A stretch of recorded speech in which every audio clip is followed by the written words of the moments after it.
Kolkata TV ডিজিটালে আপনাদের সকলকে স্বাগত। আপনাদের সঙ্গে রয়েছে আমি অঙ্কুর। আইপিএস ওয়াই পুরাণ কুমার নিজের সার্ভিস রিভলভার থেকে গুলি করে আত্মঘাতী হয়েছেন তিনি। চণ্ডীগড়ের 11 সেক্টরে তার বাড়ি ছিল। তার বাড়ির বেসমেন্টে তার কন্যা তার দেহ প্রথম দেখতে পায়। মানসিক অবসাদে মৃত্যু বলেই প্রাথমিকভাবে মনে করা হচ্ছিল, এই আত্মহত্যা বলে মনে করা হচ্ছিল। তারপরেই 8 পাতার একটি তার সর্বশেষ যে চিঠি, সেই চিঠি আমরা পেয়েছে আর কি পুলিশ। সেই চিঠি থেকে উঠে আসছে অনেক তথ্য এবং সেখান থেকেই জানতে পারা যাচ্ছে এই আইপিএস ওয়াই পুরাণ কুমার কীরকম মানসিক নির্যাতনের শিকার হয়েছিলেন দীর্ঘ বছর ধরে। একজন আইপিএস ওয়াই পুরাণ কুমার তিনি অন্যান্য যে অনগ্রসর শ্রেণী রয়েছে, ওবিসি দলিত শ্রেণী থেকে তিনি বিলং করতেন এবং সেই কারণেই হরিয়ানার তার ওপরে যে সমস্ত ঊর্ধ্বতন আধিকারিকরা ছিলেন তাকে নিয়মিত দীর্ঘ 2020 সালেরও আগে থেকে সময় থেকে তাকে বারংবার মানসিকভাবে নিপীড়ন করেছেন। তাকে ছুটি দেওয়া হয়নি। তার বাবার মৃত্যু শয্যায় তিনি তার বাবাকে দেখতে পারেননি। তার বাবা মারা গিয়েছেন। তার জীবনের অপূরণীয় ক্ষতি বলে বর্ণনা করেছেন আইপিএস ওয়াই পুরাণ কুমার তার সুইসাইড লেটারে। তার বিরুদ্ধে অভিযোগ করা হয়েছে যে তিনি কেন মন্দিরে প্রবেশ করেছেন। 1927 সালে আমাদের সংবিধান প্রণেতা ডক্টর বি.আর. আম্বেদকর তিনি মন্দির প্রবেশ আন্দোলন শুরু করেছিলেন। আর প্রায় 100 বছর পরেও একজন দলিত শ্রেণীর মানুষ মন্দিরে প্রবেশ করলে বা মন্দির বানালে তা নিয়ে প্রশ্ন উঠছে। একজন সাধারণ মানুষ নন, তিনি একজন আইপিএস অফিসার। তার যদি এই অবস্থা হয় তাহলে সাধারণ মানুষের কি অবস্থা। তিনি তার যে লম্বা 8 পাতার চিঠি লিখেছেন, সেই চিঠিতে 9 জন আইপিএস, একজন রিটায়ার্ড আইপিএস, 3 জন রিটায়ার্ড আইএএস এর বিরুদ্ধে সরাসরি অভিযোগ করেছেন এবং প্রত্যেকটা অভিযোগ তারিখ সহ করেছেন যে কোন কোন সময় এই শীর্ষ আধিকারিকরা তাকে কিভাবে মানসিকভাবে নির্যাতন করেছেন। এদের মধ্যে রয়েছেন ডিজিপি সত্যজিৎ সিং কাপুর, রয়েছেন রোহতকের এসপি নরেন্দ্র বিজারনিয়া। এই যে আইপিএস ওয়াই পুরাণ কুমার তিনি ছিলেন রোহতক রেঞ্জের আইজি। তিনি একটি দুর্নীতির তদন্ত শুরু করেছিলেন এবং সেই কারণেই তার পরপরই তাকে একটি পুলিশ ট্রেনিং ক্যাম্পে তাকে পাঠিয়ে দেওয়া হয় সেখানকার অফিসার করে, যে তিনি পুলিশ ট্রেনিং দেবেন, তিনি আর ওই তদন্ত করবেন না। এবং তার বিরুদ্ধে একটি এফআইআর হয়, যে এফআইআরে তিনি একটি লিকার দোকান থেকে, মদের দোকান থেকে তিনি 2.5 লক্ষ টাকা ঘুষ চেয়েছিলেন বলে অভিযোগ ওঠে এবং সেই অভিযোগ ওঠে একজন কনস্টেবলের বিরুদ্ধে। সেই অভিযোগ ওঠে সুশীল কুমার, মদের দোকানের মাধ্যমে সেই অভিযোগপত্র আনা হয় এবং তিনি অভিযোগ করেন সুশীল কুমার নামে এক কনস্টেবলের বিরুদ্ধে। এবং সেই সুশীল কুমার বলেন যে তাকে নাকি বলেছিলেন এই আইপিএস ওয়াই পুরাণ কুমার 2.5 লক্ষ টাকা ঘুষ নিতে। যদিও প্রত্যেকটি অভিযোগের প্রেক্ষিতে এখনো পর্যন্ত যাদের বিরুদ্ধে অভিযোগ তারা কিন্তু সামনে আসছেন না। ফলে আমরা দুটো বক্তব্য দেখাতে পাচ্ছি না। শুধুমাত্র ওয়াই পুরাণ কুমারের বিরুদ্ধে তিনি যে তার শেষ চরমপত্রে তিনি যে সমস্ত অভিযোগগুলো করেছেন সেগুলোই রাখছি আপনাদের সামনে। আসলে এই যে বিভাজনের তত্ত্ব সেটাই এত বড় হয়ে উঠছে এবং হরিয়ানা এমন একটি জায়গা যেটি বিজেপি শাসিত রাজ্য।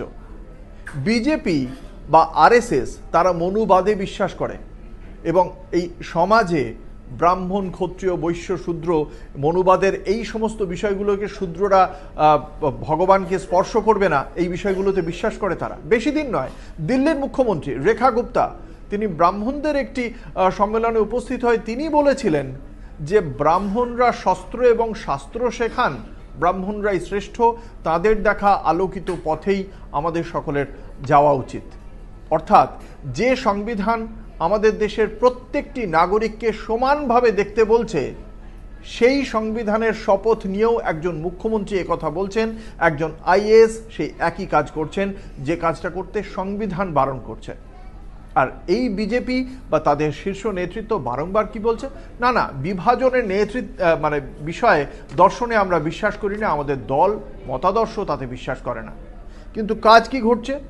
রোহিত ভেমুলার চিঠির কথা মনে পড়ে যাচ্ছে, যে রোহিত ভেমুলা অন্ধ্রপ্রদেশের সেই ছাত্র যে বারংবার সেই ওবিসি ক্যাটেগরির হওয়ার জন্য তাকে কোন নির্যাতনের মধ্য দিয়ে যাওয়ার পর সে আত্মহত্যার পথ বেছে নিয়েছিল সে কথা বর্ণনা করেছিল তার চিঠিতে। এবং এক্ষেত্রে আমরা দেখতে পাচ্ছি যে একজন আইপিএস এর এই অবস্থা, তাহলে সাধারণ মানুষের কি অবস্থা। এখানে আমরা দেখতে পেলাম কদিন আগে chief justice of India B.R.. Gavai, তার দিকে জুতো ছুঁড়ে মারতেও দ্বিধা করছে না একজন আইনজীবী। এবং কিসের জন্য? সনাতন ধর্মের বিরুদ্ধে কথা বলেছে বলে চিফ জাস্টিসের দিকে জুতো ছুঁড়ে মারতেও দ্বিধা করছে না। এবং তার পক্ষে, তার সমর্থনে এখন অনেকেই সমাজ মাধ্যমে গলা ফাটাচ্ছেন। আদালতের কি তার বিরুদ্ধে কোনো পদক্ষেপ করা উচিত ছিল না? এই প্রশ্নও অবশ্য উঠছে অন্য দিক থেকে। বিরোধী দলনেতা রাহুল গান্ধী তিনি যে প্রশ্ন তুলে দিচ্ছেন, সেখানে আমরা দেখতে পাচ্ছি যে ভারতের কেন্দ্রীয় সরকারে 90 জন সেক্রেটারি রয়েছেন, সচিব পর্যায়ের যারা আমলারা রয়েছেন, এই সচিব পর্যায়ের আমলাদের মধ্যে মাত্র 3 জন ওবিসি ক্যাটেগরির। এবং এই 3 জন ওবিসি ক্যাটেগরির মধ্যে শুধুমাত্র 5% বাজেট কন্ট্রোল করার ক্ষেত্রে 5% বাজেট তারা কন্ট্রোল করতে পারেন, আর 3 জন এই ওবিসি রয়েছেন। ফলে কিভাবে এই বিভাজনটা চলছে তা খুব সহজেই অনুমেয়। যে সমস্ত অভিযোগগুলো উঠে আসছে এই পি কুমারের পক্ষ থেকে, তার এই 8 পাতার চিঠিতে আমরা দেখতে পাচ্ছি যে সরকারি একটি যে গাড়ি পাওয়ার কথা একজন আইপিএস অফিসারের, সেটা তার থেকে উইথড্র করে নেওয়া হয়েছিল। তার বাবার মৃত্যুর সময় তাকে ছুটিতে যেতে দেওয়া হয়নি। তার যে প্রমোশন পাওয়ার কথা কেন্দ্রীয় স্বরাষ্ট্র মন্ত্রকের দপ্তরের নিয়ম অনুযায়ী, সেই অনুযায়ী তাকে কোনো প্রমোশন দেওয়া হয়নি। এই প্রত্যেকটি অভিযোগ সম্বলিত চিঠি 16 বার তিনি অভিযোগ জানিয়েছিলেন। 16 বার অভিযোগ জানানো হলেও একবারের জন্য কোনো অভিযোগের প্রেক্ষিতে কোনো পদক্ষেপ হয়নি। এবং উল্টে তাঁর স্ত্রী অমৃত কুমার, যিনি এই মুহূর্তে ডিজিপির এগেনস্টে এবং এসপি নরেন্দ্র বিজারনিয়ার এগেনস্টে তিনি এই মুহূর্তে একটি এফআইআরও করেছেন। সেই তাঁর যে স্ত্রী অমৃত কুমার, তিনি একজন নিজে আইএএস অফিসার। ঘটনার সময় তিনি জাপানে গিয়েছিলেন মুখ্যমন্ত্রীর সঙ্গে, জাপান সফরে, সরকারি সফরে তিনি গিয়েছিলেন। এবং সেই আইএএস অমৃত কুমার তিনিও এই অভিযোগ করছেন যে মুখ্য সচিব তাঁর স্ত্রীকে কার্যত হুঁশিয়ারি দিয়েছিলেন, হুমকি দিয়েছিলেন যে অবিলম্বে তার স্বামী যদি ওই সমস্ত অভিযোগগুলো প্রত্যাহার না করেন তাহলে তার জন্য চরম দুর্দিন আসবে। এবং বারংবার এই সমস্ত শীর্ষ আধিকারিকরা তাকে বিরক্ত করে গিয়েছেন। এই 9 জন আইপিএস, একজন রিটায়ার্ড এবং আইপিএস এবং 3 জন রিটায়ার্ড আইএএস তাকে এমনভাবে মানসিক নিপীড়ন করেছেন যে শেষ পর্যন্ত আত্মহত্যার পথ বেছে নিয়েছেন এই আইপিএস অফিসার।